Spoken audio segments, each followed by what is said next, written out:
Oui, bonjour. J'ai préparé ce petit film pour essayer de vous expliquer un petit peu clairement comment fonctionne la pompe Chronopar. C'est très simple à préparer du moment qu'on l'a vu une fois. C'est pour ça que j'ai essayé de rassembler des photos et de vous l'expliquer. Voici la boîte, l'intérieur de la boîte fournie par Citex. Tout le matériel se trouve dedans. Donc vous voyez à gauche en haut de l'écran une boîte jaune pour les aiguilles, des sacs de poubelle à profusion, 2 blouses d'infirmière, au milieu des gants non stériles de 2 tailles différentes ainsi que des lunettes pour l'infirmière et un grand cornet noir contenant tout le matériel nécessaire pour effectuer le protocole. À gauche, en bas, il y a des boîtes d'Opsite et des ciseaux. À gauche également, des masques infirmiers. La grosse boîte bleue que vous voyez, c'est pour éventuellement changer la batterie de la pompe, ce qu'il ne faut jamais faire. Et à droite, ce sont des réserves. Tout d'abord, il va falloir préparer le matériel. Il vaut mieux utiliser un plateau recouvert d'une alaise absorbante. En effet, le produit en lui-même, ce produit anti-Parkinson, je dirais, fait des taches noires indélébiles. Puis vous ouvrez le gros cornet noir, le kit Citex, qui comprend une seringue de 50 cc l'URLOC pré-remplie de la solution médicamenteuse, une seringue 50 cc l'URLOC vide, une poche de sérum physiologique, une aiguille rose puiseuse, un connecteur double l'URLOC et un cathéter intradermo-sous-cutané, appelez-le comme vous voulez, avec une tubulure l'URLOC qui est en une pièce. Donc le cathéter ainsi que la tubulure ne font qu'une pièce. Vous pouvez préparer également sur le plateau le matériel de l'infirmière, gants, lunettes, masques, ainsi que le matériel général, c'est-à-dire nos petits cotons imbibés pour les injections, la boîte aiguille jaune et un morceau d'Opsite d'à peu près 10-15 cm de long, découpé au moyen des ciseaux évidemment. Alors voilà comment moi je l'ai disposé sur la laise.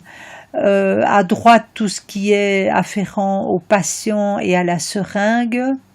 Donc vous voyez tout en haut à droite la seringue l'URLOC vide, dessous la seringue médicamenteuse pré-remplie, la poche de physio, juste au-dessus la puiseuse ainsi que le raccord double l'URLOC des deux côtés, femelle. Et puis à gauche, disons ce qui nous concerne, ainsi que pour la désinfection, piquer et protéger le malade. Le détail des lunettes, masques et gants. Nous allons, une fois le matériel préparé, nous occuper du patient et de la pompe qui est en place. Il faut dégager la pompe de la petite housse qui permet de le porter à la ceinture. Monsieur est donc couché, monsieur ou madame d'ailleurs. Il faut pousser longtemps sur le bouton rouge off. La machine se met alors à biper, c'est normal. Pendant ce temps-là, vous enlevez l'Opsite du patient, le cathéter qui vient en même temps, l'aiguille, donc le cathéter qui est en fait une petite aiguille genre grippaire, je dirais. Vous allez jeter tout ça dans la boîte jaune immédiatement.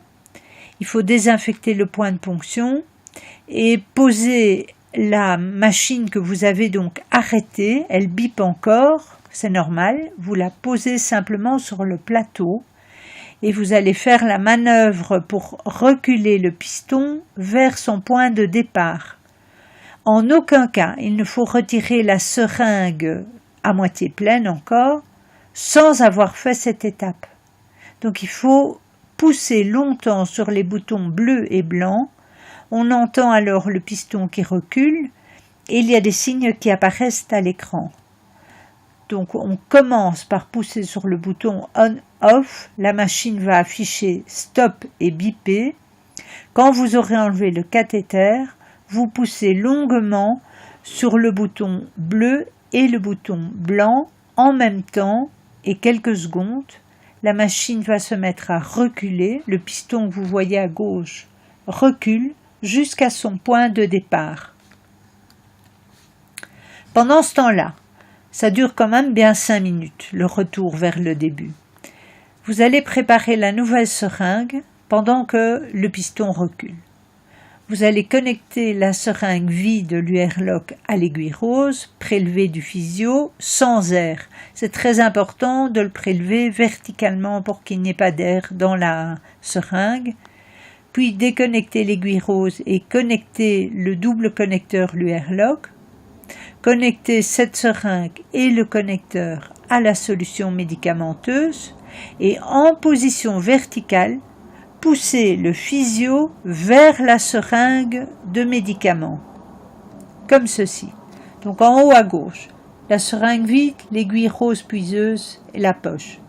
Vous prélevez 37,5 ml. 37,5. Vous connectez au double raccord l'UR-Lock, puis verticalement, vous allez pousser le physio vers la seringue médicamenteuse en position verticale, c'est très important, et reprélever éventuellement l'air qui s'est injecté tout seul.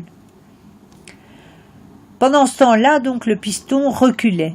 Vous voyez l'image de gauche, le piston est tout à fait reculé. À ce moment-là, vous pourrez, en empoignant le corps de seringue à pleine main, dévisser d'un quart de tour et déconnecter de la machine. C'est très facile à faire et beaucoup plus facile à faire que de le dire, vous verrez.